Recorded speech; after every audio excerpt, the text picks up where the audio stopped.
evening, it's News 360 coming to you live from the News Hub here at Adisawe Kanda. I am Portia Gabor. And I am Martin Asiedu-Dartey. Let's bring you the headlines for the next 1 hour. News 360 headlines is brought to you by Flamingo Paint, Pepsodent Charcoal and Pepsodent Herbal, EcoBank. Tonight, minority in Parliament demands reinstatement of more than 100 staff employed in 2024 by the Bank of Ghana.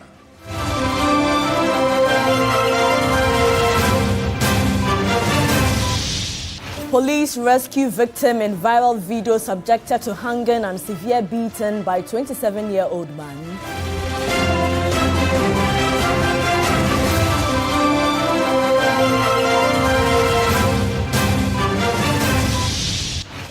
Also coming up, University of Ghana community records suspected cases of COVID-19 as Health Directorate cautions the public to be vigilant.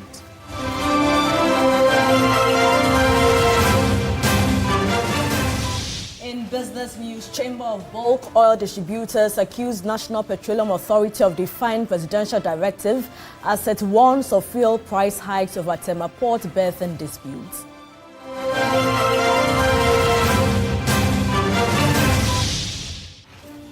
On the international front, U.S. President Donald Trump lashes out at Israel and Iran, accusing both sides of violating the ceasefire.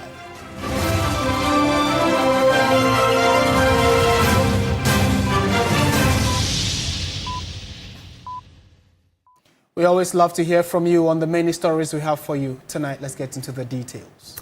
The Ghana Police Service in the Half-Assini Division has arrested Issa Moro, 58, and Suleiman Abdul Rashid, 27, for subjecting a 12-year-old boy to severe beatings in a viral video.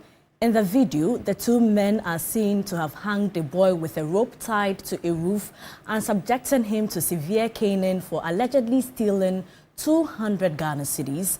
The boy pleaded for mercy and was beaten hard by a male adult. The victim will occasionally rest his leg on a mud thatch building when he obviously became tired from the prolonged hanging. After the beating, a middle-aged man came to smear a substance many believe to be ginger or pepper around his body and genitals. The incident is said to have happened in the New Ankasa community near Elubu in the Western region. The suspects are currently in police custody, assisting with investigations. Meanwhile, the boy who was rescued by the police has since been handed over to his father after receiving medical treatment.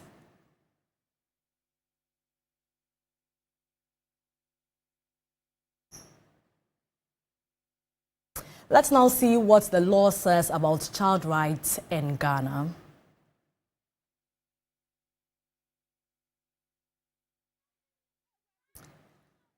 So according to the Children's Act 1998, Act 560, that according to the welfare principle, the best interest of the child shall be the primary consideration by any court, a person, institution, or other body in any matter concerned with a child. Let's move on to the protection from torture and degrading treatment, like what happened to the 12-year-old boy. No correction of a child is justifiable if it is unreasonable in kind or degree, having regard to the age, physical condition, or mental condition of the child. And furthermore, no correction is justifiable if the child, by reason of tender age or otherwise, is incapable of understanding the purpose of the correction.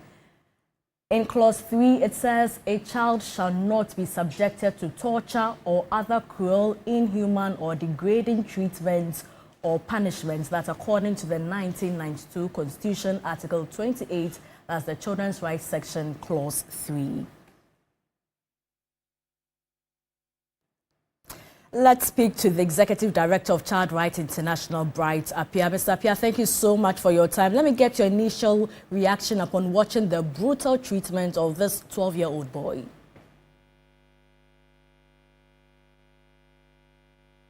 Hello, Mr. Appiah. Yes. Yeah, it's a bad one, and there's no way that we can use to justify what happened. I think that is a clear violation of a child's right. and disrespect for their dignity and how the law requires that we should treat them. And we have also disregarded that what the law says about the welfare of children. How does this incident reflect the broader issues of child rights and protection in this country? Well, it's for people to do this to the level in which they've done, they did. I think that it shows that there's a lot of work that we need to do, and people still are not at the level where they would respect the right of children and even acknowledge that there are laws that protect children. For that matter, if you touch a child, the law will come after you. So people still feel that they can do anything with a child and go scot-free. And that, for me, it's not really good for people to still have that kind of mentality that when it's about a child, they can decide what they want to do. And if you're looking at the circumstances surrounding this particular case, these are people who were not directly involved in the life of the child. These are people who the offense itself has nothing to do with them. But for them to muster the courage to administer some of these things to the child shows that generally we lack that respect that we need to give to children. We lack that respect that needs to be given to children. Now, in correcting children, what steps must be taken to promote positive discipline methods, and what alternative punishment methods could have been deployed in this scenario? It is clear in our legislations. One of the things that the law talks about has to do with the fact that if a child does something and it deviates from the normal thing that the law expects the child should do, the child must be subjected to rehabilitation and maintenance. And the level of the offense or whatever the child has done that has called for the kind of punishment or the discipline must go through that rehabilitation program. So that program must be in such a way that, or the outcome of that program is to ensure that the child comes to believe in the normal way of life that is expected of every child, or what a child is supposed to do at a particular point in time. So that is the kind of discipline that we need to provide. And that discipline is to reform the child, is to give the child another opportunity to say that, yes, I've done this, I've done that, and for that matter, okay, this is what needs to be done, and these are the kind of punishment that we need to give to the child. But if it's about causing harm to the body of a child, that you cannot classify that as disciplinary action, and what they did cannot even be classified under. This is a tortious act that has been committed against the child, and you cannot just look at it and say that we should just look at the context of discipline and punishment. This is way above these two definitions. Bright, thank you so much for your time. Bright Appiah, Executive Director of Child Rights International. Let's turn our attention to health stories now. And the Health Service Directorate of the University of Ghana has cautioned the university community of a recent resurgence in COVID-19 cases, with a few suspected and confirmed cases reported in the university's immediate vicinity.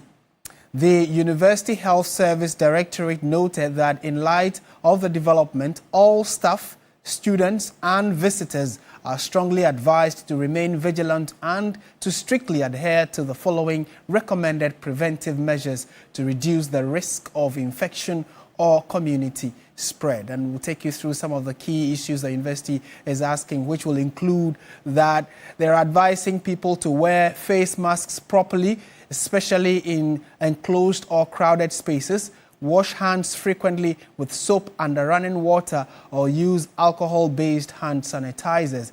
Again, they need to maintain physical distancing of at least 1 meter where possible. And they are also advised to avoid large gatherings unless absolutely necessary.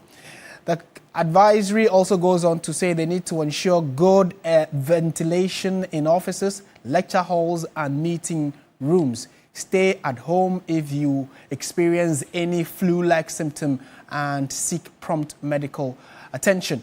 The Health Service Directorate has also reactivated its COVID-19 response protocols, including screening measures at health facilities, while it monitors the situation closely for regular updates.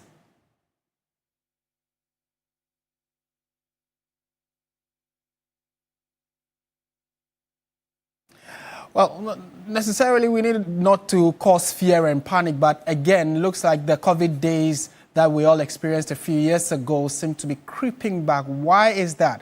Let's engage Dr. Frank Dodo, who is a public health specialist at the police hospital. Doc, good evening. Thank you for joining us on TV3. Yeah, good evening and good evening to your viewers. Could this resurgence be as a result of an influx of students from different places around the country, or probably who traveled outside Ghana and are coming in? Are we able to trace, to tell where these new reported cases are coming from? Yeah, thank you. And most of this, if you want to trace, then we have to look at the data. If we are picking data as our ports of entry, it may give us an indication that it may be external influx. But sometimes it's also as a result of maybe our heightened alertness, because those of us who are in the health facilities and are minded to investigate some of these cases know that COVID is not over with altogether. It's just that because of the information we have about its management, we don't create too much noise about it. So yes, if you search for it, you may find. And I'm sure maybe at this moment the university has put in some measures to search maybe through the symptoms that people were presenting one way or the other to their health facility. Doc, would you say that COVID really never left us? It was not completely eliminated and could still be active amongst some people? Exactly. So that is really has been the case. So even at the point when we had lowered our protocols somehow, maybe with some of the restrictions taken off, it wasn't because we were saying COVID was over and done with, but it was more of what initial measures had been put in place to mitigate the impact even if one got infected.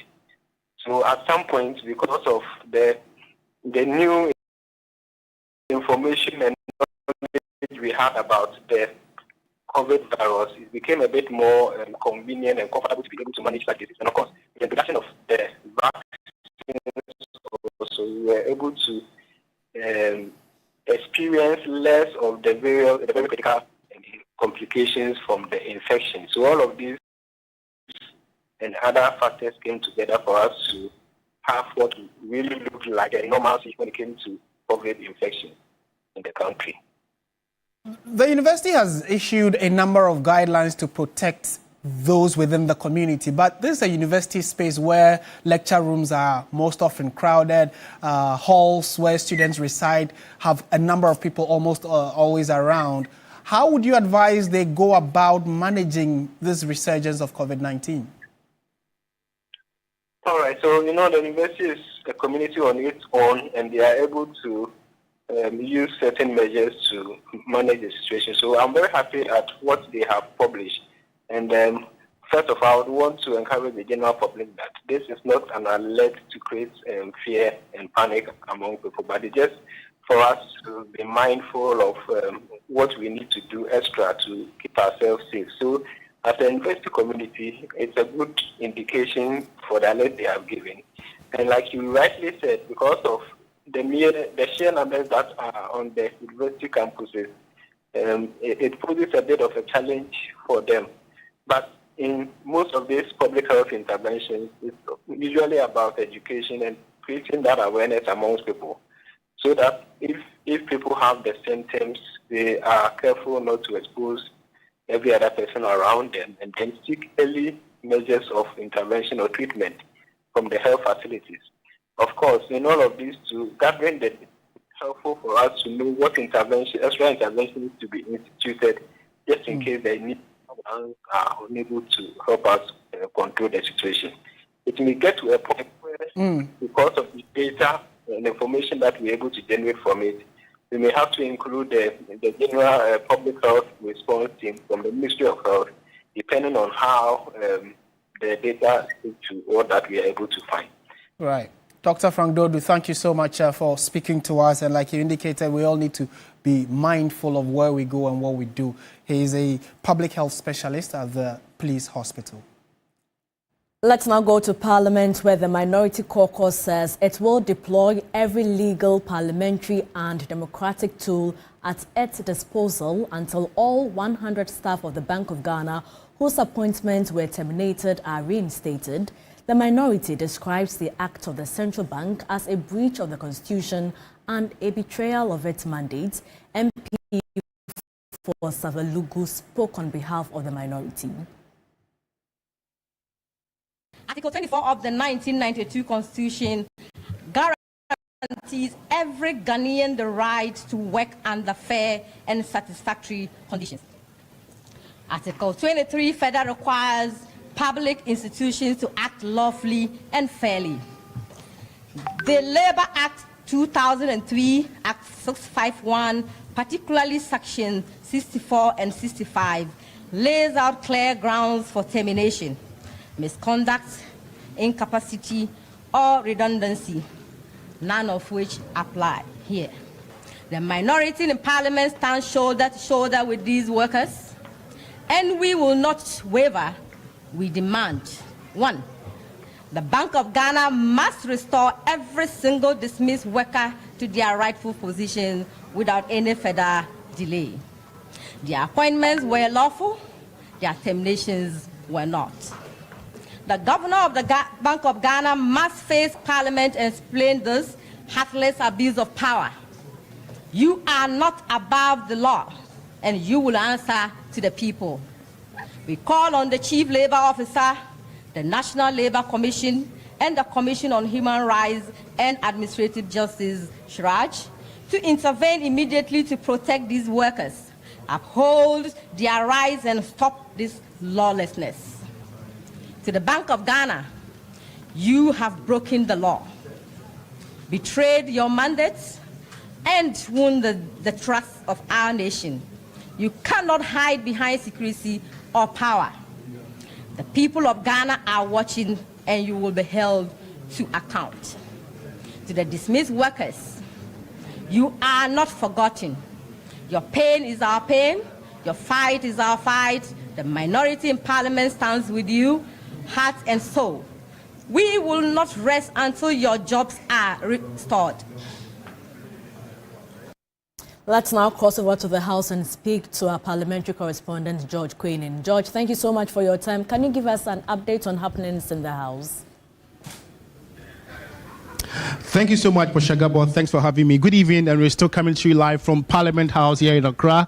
And today, 3 issues came up for discussion. The very first one was the Minority Caucus having a press briefing on the happening at the Bank of Ghana, where some 100 staff, appointments of these 100 staff have been terminated. And they say this has been condemned. They have 5 demands.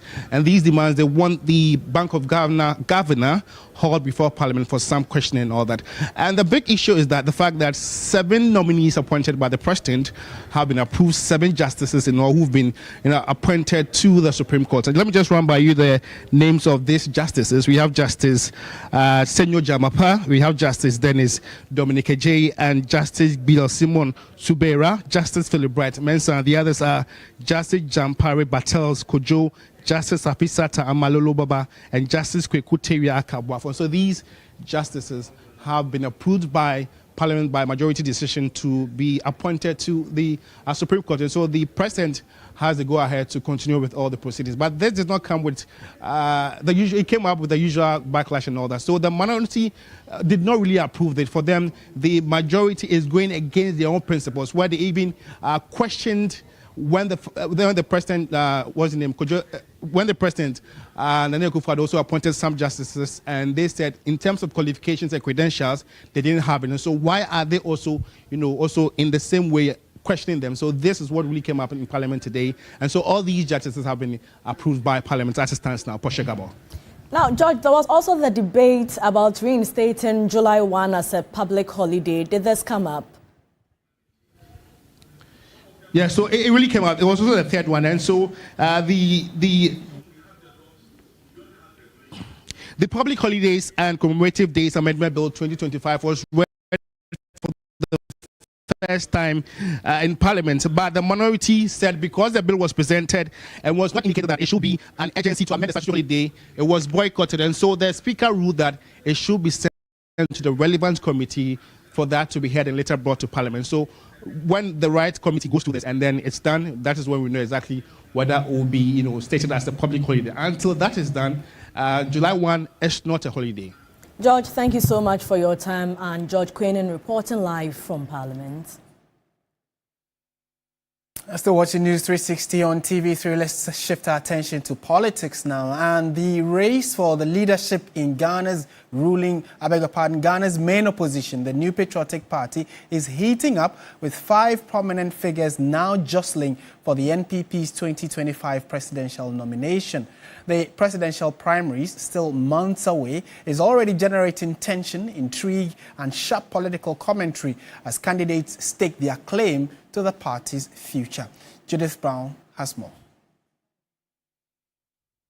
At the heart of the contest is Dr. Mahmoud Bawumia, Ghana's former vice president and the NPP's 2024 presidential candidate. While he lost the national election to John Dramani Mahama, Bawumia remains the frontrunner, commanding wide support from grassroots members and influential figures across the NPP hierarchy. He's not alone in the race. Also vying for the slot are Kennedy Ejapon, the outspoken former MP for Asin Central, Dr. Asiedu-Dartey, the former education minister, rumored to be the former president's new favorite, Dr. Brian Champon, once the Minister for Food and Agriculture and known to have a deep pocket, and former Energy Minister, Wache Jaku, the reformist. Each of these aspirants bring a different set of ideas to the table, but the competition is already beginning to expose deep rifts within the party. Those who matter in the party that have to know the causes of our defeat, we don't. Kennedy Ejapon has launched a fiery campaign questioning why leadership of the party will organize presidential primaries before diagnosing the actual causes of their 2024 electoral defeat. If you don't solve those problems, you can bring Jesus Christ as your presidential candidate. Even from today, we're still not going to make it. He also raised eyebrows with his comments about regional voting dynamics, warning that having multiple candidates from northern Ghana could fracture the NPP's traditional support base. But Dr. Bawumia isn't backing down. In a powerful show of internal strength, he recently secured the endorsement of over 220 metropolitan, municipal and district chief executives. Speaking at the gathering, Bawumia was confident, declaring that he has rich ideas. While Dr. Bawumia and Kennedy Ejapon appear to be the clear 2 frontrunners, Wache Jaku, also in the race, seems to be among those unhappy about early elections. As candidates crisscross the country building support, calls for unity are also growing louder. Dr. Brian Champon has called on the party to unite towards a common purpose, the 2028 election, declaring boldly that he wasn't in the race to test the waters, but for power. MPP people, I beg you. I believe in, say, the party will win the election again. But if we come together, make the party stand united, make we win. And for Dr. Asiedu-Dartey, he's ready to lead. Humility, conviction, and a resolute heart. I, Dr. Asiedu-Dartey, declare my intent to run for the flag bearership of the New Patriotic Party when nominations are officially opened by the party. While the stakes remain high, it's left to be seen how all will pan out within the party in the coming months. Judith Brown, TV3 News. In more news tonight, the National Identification Authority's office in Kumasi, usually packed with long queues, was quiet Tuesday morning. Public Services Workers Union members of the NIA have laid down their tools, demanding an operational support allowance. The strike has left hundreds of applicants stranded. Ibrahim Abubakar was at the regional office to gauge the impact. For most applicants, the Ghana card is more than just an ID. It is a key to accessing critical services like jobs, bank accounts, and education opportunities. With services halted, frustration was obvious among those who were racing against time to acquire a service with the card. Today was supposed to fix a crucial error on Asiedu-Dartey's Ghana card, one that's blocking his national service registration. Instead, he found no one at the office to help him. I have spelling mistake on my Ghana card, and I was directed to come here. I came here, that was 2 days ago. So, and I was asked to come back with my school certificates. I didn't hear anything about any strike going on. So that's why I'm here this morning, but only to be told that they are on strike. We're just about to start our national service, and they are requiring this Ghana cards as part of our documentation. So if I don't get it on time, it's going to affect me. Augustina, a university student, is unable to access a mobile money account because reactivation requires a Ghana card. Came here yesterday for it, but due to the network system, they couldn't do it, so they told me to come this morning. And this morning when I came to, they said that they are on strike, which yesterday they did not tell me anything. So right now I'm confused on why yesterday they did not tell us that they were going on strike. For 62-year-old Sarah, the strike is more than an inconvenience. It is a 6-month battle to access her late husband's pension, stalled by a documentation error only the NIA can fix.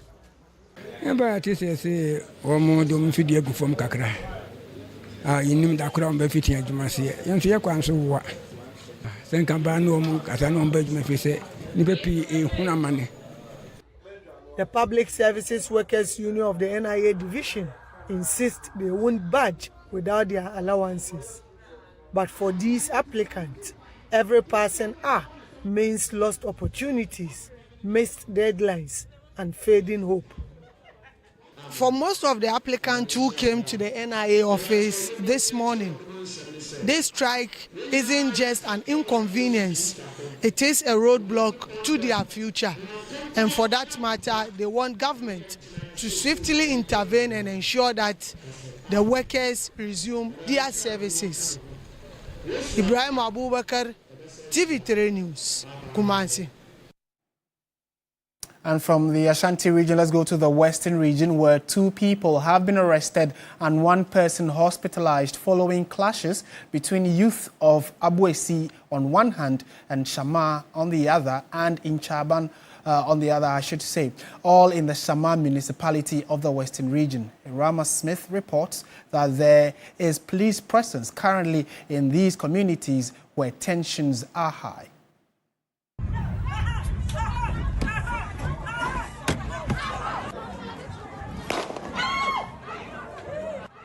There's tension brewing here at Shama. I'm basically here in the Shama district, and interestingly, 3 communities under the Shama paramountcy. I'm talking about Intraban, I'm talking about Abuesi, and then Shama itself. The youth are fighting each other. One group had apparently gone on a float, and there had been an altercation, and this altercation had resulted in a fight with some sustaining various degrees of injuries, as we are being told. And then another group also was brought into the midst. So 3 communities currently fighting. And this morning, we have been to Abuesi community, which sees itself as the victim, because they tell us that they had gone on a float to Shama and they were attacked. And then their people were also attacked by youth from Inchaban. And even as we were in the community, the leadership was trying to calm tempers, and then we got information that some youth of Inchaban has also blocked the road. Look, we should be very careful, right? Very, very careful. It is interesting to know that Abuesi is like a landlocked community. When they need to get out, they either have to pass through Inchaban or Shama. So one of the outlets is Inchaban, which had been blocked. And we have seen traders, school children, and even drivers saying that they have been attacked.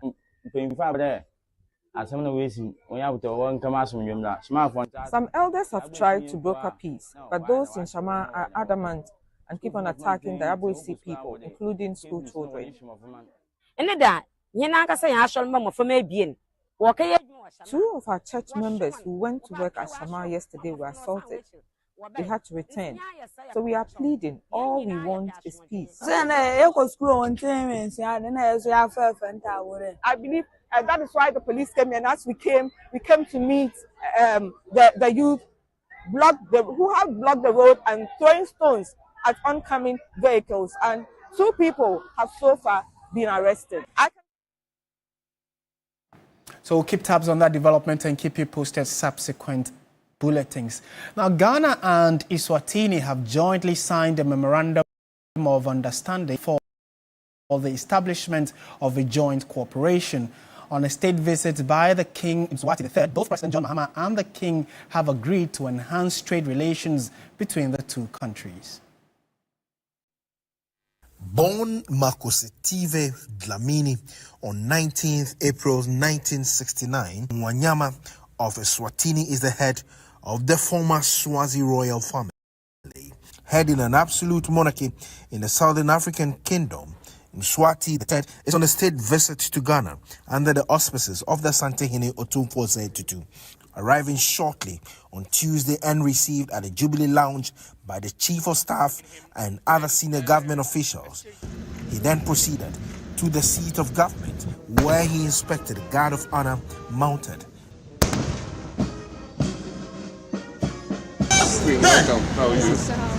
After exchanging pleasantries, both leaders headed for the credentials. Your visit and the bilateral discussion that will take place after will form the framework for the cooperation that exists between our two countries. So I'm sure you're going to have quite an interesting visit to the Asante Kingdom. But I wish to warmly welcome you and the Queen and your delegation to Ghana.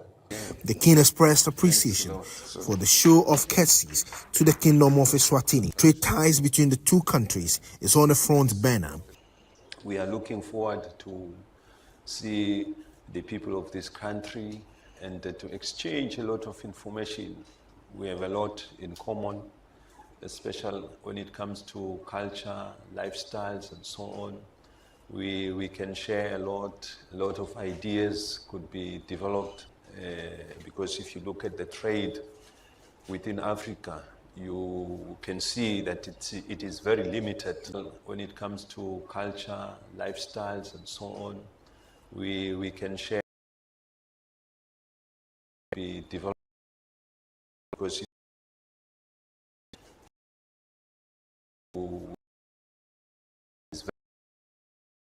it's high. The two countries, represented by their foreign ministers, jointly signed a memorandum of understanding for joint cooperation. The King will be in Ghana for 4 days, where he will be hosted by the Santehene Otumfuo Tutu. He will also be at the Africa Continental Free Trade Area. We have business news coming up shortly. Don't go away.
Time now for business on News 360, and Michael is with us. Hello, Michael. Hi, guys. So clearly the conversation still continues on the aftermath of the war in the Middle East, isn't Exactly. And, interestingly, the price of fuel could have been lower at the pumps, according to the Chamber of Bulk Oil Distributors.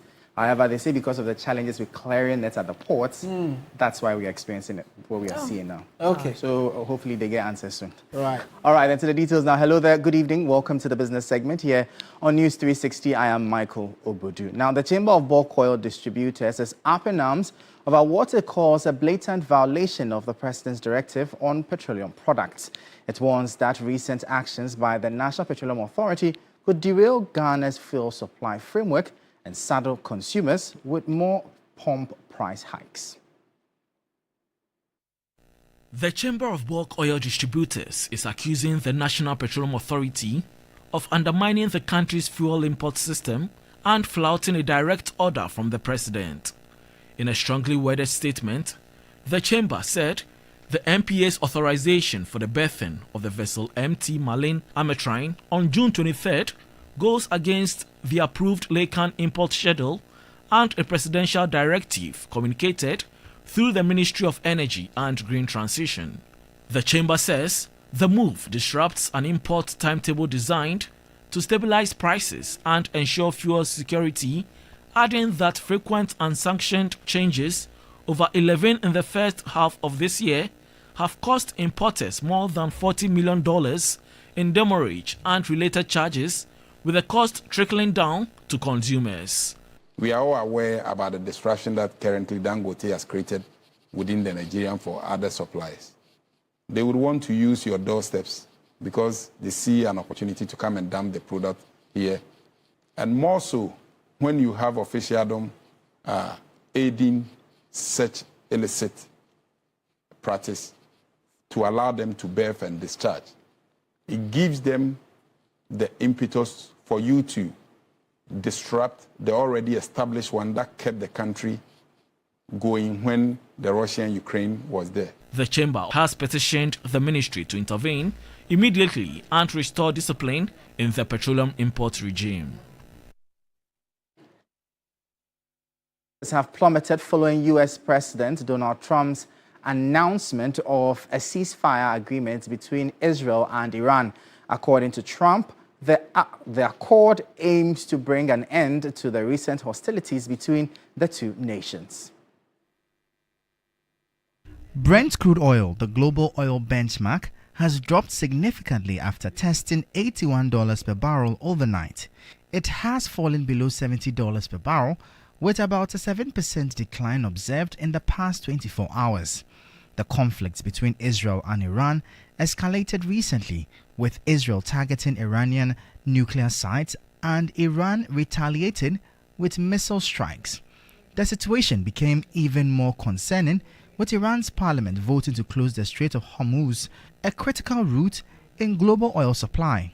Local analysts have projected about an 8 to 10% increase in fuel prices at the local pumps in the next pricing window scheduled for the first week of July 2025.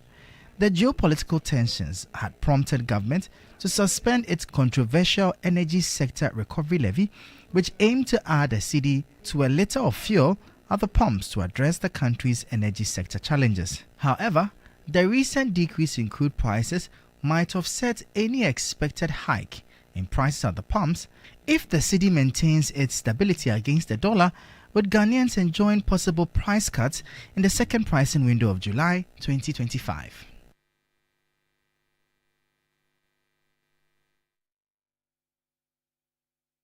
The Ministry of Environment, Science and Technology says Ghana stands to save approximately 6 billion Ghana cedis each year if it effectively manages the use of single-use plastics. The comments follow President John Dramani Mahama's announcement of a plan to ban the importation and production of styrofoam, citing its significant role in environmental pollution. Speaking at the 5th edition of the 2025 Environmental Sustainability Summit organized by the Business and Financial Times, Sector Minister Murtala Ibrahim Mohammed expressed concern that the country currently recycles less than 10% of its over 1 million kilograms of plastic waste. almost 6 billion. If you are able to do some of the things, and you may describe that as an ambitious thing, because man, you will generate about 1.1 million tons, kilograms of plastics a year, 1.1 million. And we can only be able to get about half of it. More than half, we are not able to collect. And even the about half that we collect, we only recycle 9% of the about half. That is where do they end up. He further revealed that the government is in discussions with local plastic manufacturers to explore eco-friendly alternatives suited for the domestic market. The minister reaffirmed government's commitment to working with the private sector to create policies that are both environmentally sustainable and economically inclusive. We are not just going to say we're going to ban, and as part of the processes of getting alternatives where we can assist our local, plastic producers to divert from either the direct use of plastics in the productions that they have, in the items that ensures our urban convenience. We'll do it with them. We will not just do it in isolation. And that'll be all for the business segment here on News 360. I am Michael Obodu. Up next, the sports.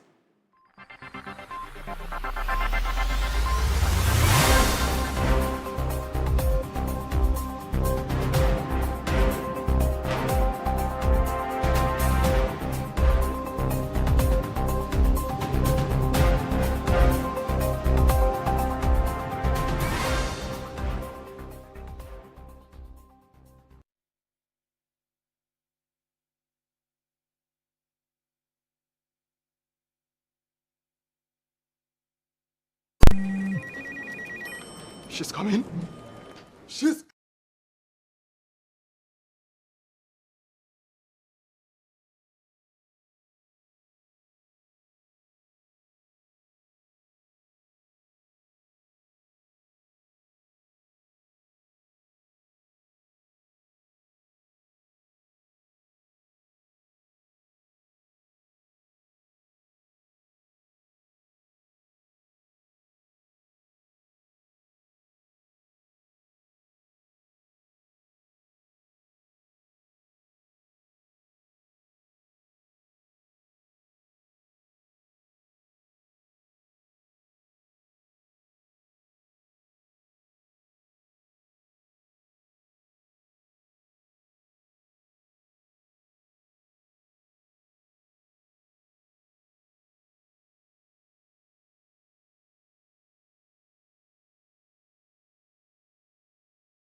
Hello, good evening, and welcome to the sports segment here on News 360 with me, Oreku Ampofo. 3 years ago, Emmanuel Esiam's name was on the lips of many after securing a move to FC Basel following brilliant performances at the Under-20 AFCON with the Black Satellites. Deemed one of Ghana's brightest prospects, he's gone under the radar in the last 3 years, but is hopeful of finding that spark once again. My colleague Billy Shen explores his rise, struggles, and targets ahead of next season. Emmanuel Esiam's move to Swiss side FC Basel in early 2022 made headlines on Ghana's media landscape. Along with teammates like Abdul Fattah Isahaku and Daniel Barnier, Esiam was one of the first names of Abdul Karim Zito's team sheets at the Under-20 AFCON in 2021, leading Ghana to the trophy. Esiam was also consistent at Brecum Chelsea, delivering exceptional performances in the Ghana Premier League. The midfielder was set to take European football by storm, but shortly after joining the club, he had an injury setback that kept him out of the team for 268 days. When he eventually made his return, he had lost his place in the squad. It took really long, almost a year out. So when I came back, there was a lot of difficulties and challenges, and there was a lot of coach being changing. So it's been tough though. Emmanuel joined fellow Swiss side Stade Lausanne Ochi in September 2023, making just 2 starts and 7 league appearances overall before returning to Basel. In the 2024-25 campaign, he battled injuries again, spending just 20 minutes on the pitch for his parent club. He needed game time, and second-tier Swiss side Aarau came calling with a loan deal in January 2025. The 21-year-old played 11 out of 18 games after joining and feels it was the best possible decision. I was happy with the minutes I got because I needed to get back to my form again. So the loan really helped me a lot, and I got my rhythm back, and yeah, it felt good. Esiam has 3 years left on his current deal and is returning to Basel with a point to prove. Hopeful of a fully fit season, the central midfielder has made crucial learnings from his previous injury woes. For me, the biggest lesson is first of all taking care of your body, because if you're injured, it's like you get frustrated and everything doesn't matter anymore. And it's like trying to be professional as always. Anything you eat, how you walk, how you move around, it really counts. And it's like your training also and your recovery session. For me, it's like everything that helps to prevent injuries is the best lesson in football. The mission is clear: to reclaim his rhythm, rewrite his story, and prove that the promise he showed in Mauritania wasn't a flicker, but the start of a flame that still burns bright. Well, let's move on to a former Ghanaian footballer who has already written his story and continues to do more. And that's Michael Essien, who has signed a new 2-year contract extension with Danish Superliga side FC Nordsjælland, committing his future to the club until at least 2027. Essien has been an integral part of the club's technical team since joining in 2020, initially as a player coach before transitioning into full-time coaching, where he's helped with player development.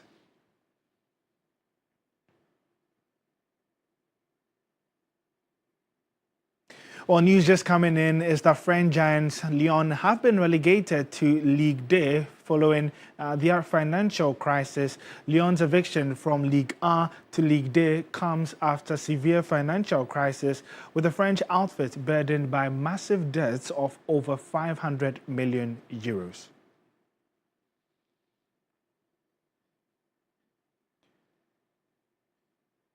Well, that's a developing story that you can get updates on our social media handles at 3SportsGH on 3News4/sports. My name is Oreku Ampofo, and that's how we wrap up the sports segment here. Entertainment news segment is brought to you by GTP Lifestyle and Napa Foods. Heaven Black Insecticide Spray and Coil. Powered by 3 Entertainment. Tonight in this segment, this year's Emancipation Day and PANAFest celebrations will be held on the theme, Let Us Speak of Reparative Justice, Pan-African Artistic Activism.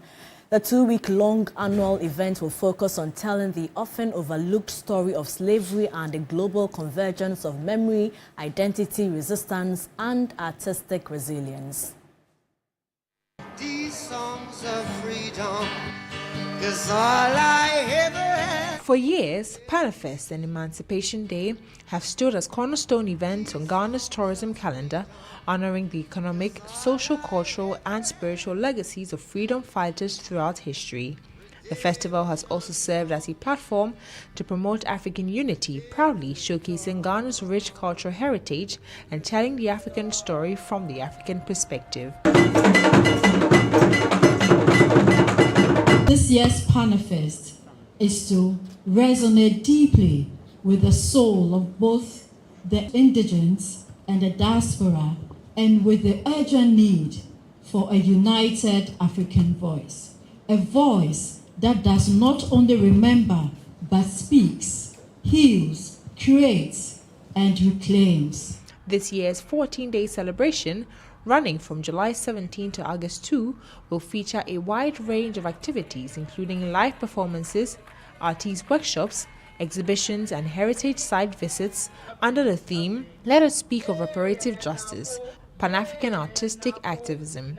Minister for Tourism, Arts and Culture, Honorable Ablaji Fagomashi, emphasized the importance of the event, highlighting its role in fostering global conversations around justice, healing, and Pan-African solidarity. The Panafest is far more than a festival. It is a spiritual, cultural, and intellectual movement, a platform that repositions Ghana as a homeland for people of African descent seeking reconnection, healing, and a shared sense of purpose and dignity. This year's celebration carries even deeper significance. Against the backdrop of global racial tensions, renewed calls for reparative justice, and the growing reclamation of African identity, Ghana stands resolute in championing a new African narrative through the Black Star experience. Professor A.C. Sutherland Adi is the board chairperson of the Panafest Foundation. We say it is way past time for reparative justice to be spoken about so that our people will stand up and reclaim the justice, not as victims, but as people who understand the worth of what they have contributed to the world and even more. Time now for international news. U.S. President Donald Trump has lashed out at Israel and Iran, accusing both sides of violating the ceasefire. Israel says it has hit an Iranian radar, but has refrained from further attacks after Prime Minister Benjamin Netanyahu spoke to Trump. Iran's president says Tehran will respect the truce provided Israel does not break it. The terms of the ceasefire remain unclear and its status remains fragile but in place for now. Trump has meanwhile arrived at the NATO summit where he'll meet world leaders. Mali and Russia have signed a series of agreements aimed at expanding mutual trade and strengthening economic ties. Among them is a pledge for greater cooperation on nuclear energy, according to details released by the Kremlin. The announcement of the deals came during a visit by Mali's junta leader, Colonel Assimi Goïta, to Moscow, which included 2 hours of talks with President Vladimir Putin.